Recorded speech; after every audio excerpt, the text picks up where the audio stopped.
အိမ်သာခမရတို့အိမ်သာဘယ်နှမျိုးမြင်မှုလဲဗျဒီအိမ်သာလားဒီအိမ်သာလား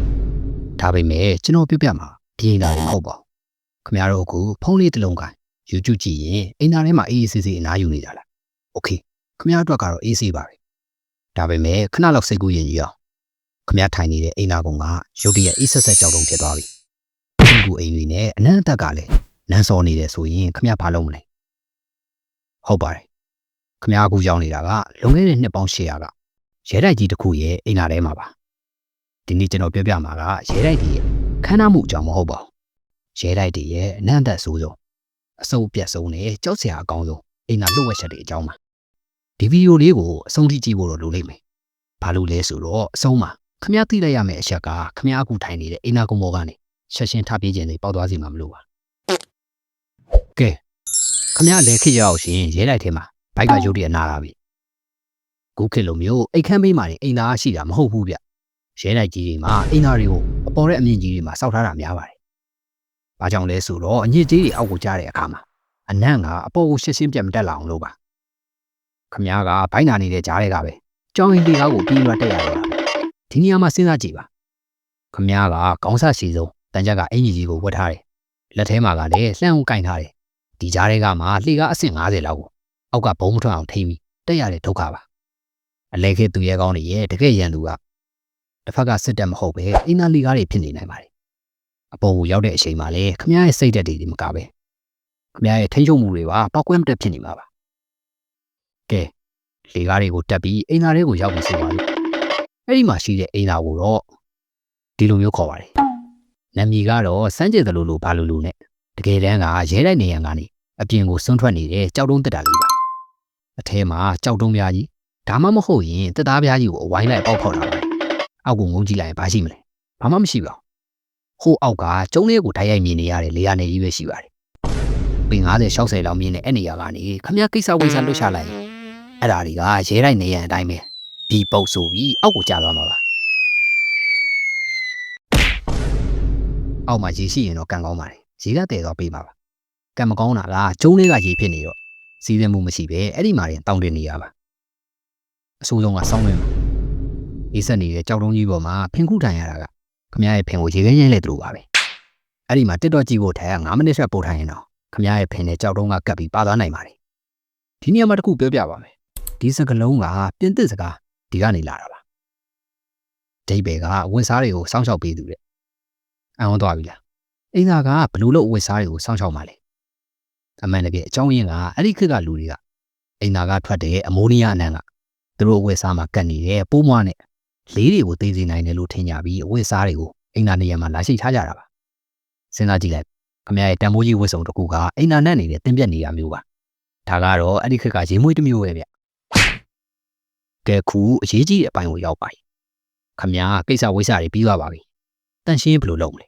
ခုခေတ်လိုမျိုးလူညံ့တဲ့အိမ်သာစက်ကူတွေတော့မရှိသေးပါဘူးခမရကဩဇာအာဏာရှိတဲ့သူဆိုရင်တော့သုံးမွေဒါမှမဟုတ်ရင်နုညံ့တဲ့အဝိစာတွေကိုသုံးနိုင်ပါတယ်ဒါပေမဲ့ခမရတာမဲ့စစ်တီတယောက်ဖြစ်နေတော့မြရဲ့ရွေးချယ်စရာတွေကတကယ်ကိုကြမ်းတမ်းပါတယ်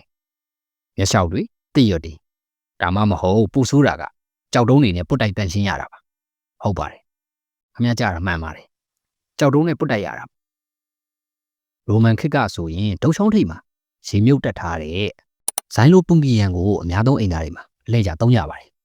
ခမရရှိကလူဘာတွေလောက်ခဲ့လဲမသိပဲအဲ့ဒီရေမြုပ်ထုတ်ကြီးကိုခမရပြန်သုံးရမှာခယူတကောင်လိုမျိုး3နှစ်လောက်အိပ်ပျော်သွားပြီဒီခေတ်ကိုကြော်သွားခြင်းစိပေါက်သွားမှသိကြပါပဲခမရတို့အခုအိမ်သားတွေကိုဖုံးယူသွားပြီးစာဖတ်တာမျိုး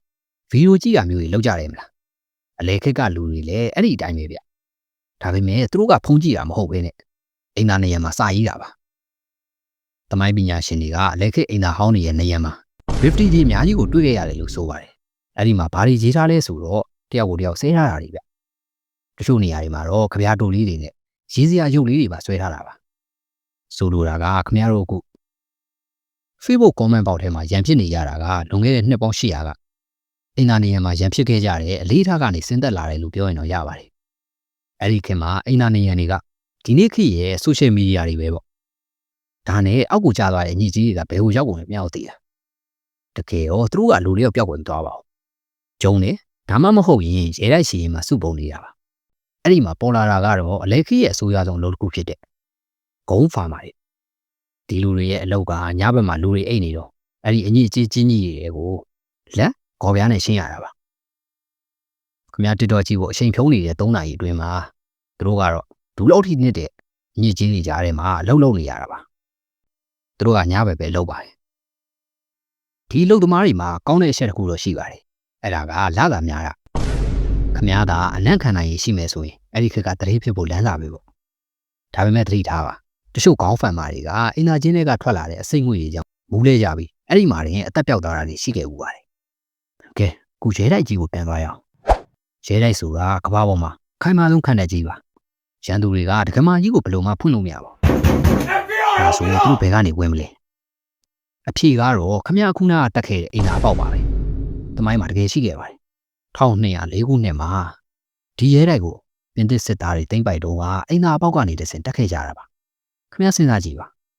အကယ်၍ခမရသာဘိုင်မကောင်းလို့အင်နာထဲမှာအားဆိုင်နေတော့အောက်ကနေရန်သူရဲ့ရှင်ထက်နေတဲ့လှန်တစ်ချောင်းကခမရရဲ့အရေးကြီးတဲ့နေရာကိုဖြုံးကနေပင်ထိုးလိုက်မယ်ဆိုရင်အဲ့ဒါကတကယ်ကိုအံကိန်းပါပဲအင်္ဂလန်ဘရင်ဒီလိုဆိုရင်2016ခုနှစ်မှာအင်နာတက်နေတော့အောက်ကနေရန်သူကလှန်နဲ့ထိုးတက်တာခံရတယ်လို့တမိုင်းမှတ်တမ်းတချို့ကဆိုကြပါတယ်ဒါကြောင့်အလဲခေတ်မှာအင်နာသွားတယ်ဆိုတာတိုက်ပွဲဝင်တာထက်တောင်ပိုပြီးအသက်အန္တရာယ်များနေတာပါအဲ့ဒီအချိန်ကစပြီးဘရင်နဲ့အင်နာတက်ရင်တက်တော်ဆောင်တွေကအောက်ကအပေါင်ကိုပါစောင့်ကြည့်ပေးရတယ်လို့ဆိုပါတယ်ပြီးတော့အလဲခေတ်မှာအင်နာတွေကထွက်တဲ့စီးကအလကားလွှင့်ပြရတဲ့အရာမဟုတ်ပါဘူးအဲ့ဒါကစီးပွားရေးလုပ်ငန်းကြီးတစ်ခု